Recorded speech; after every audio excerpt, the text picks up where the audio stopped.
Meine Damen und Herren, Ladies and gentlemen, und damit komme ich jetzt zur zweiten Weltpremiere.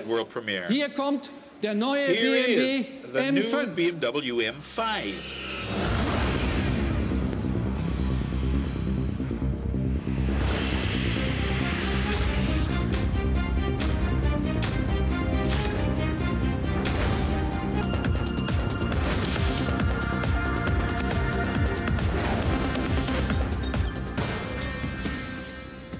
Sie sehen eine voll alltagstaugliche Limousine mit Sportwagenqualitäten.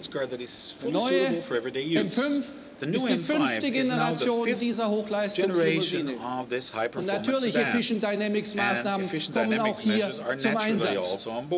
Er verfügt über 560 PS, 10% mehr als der Vorgänger.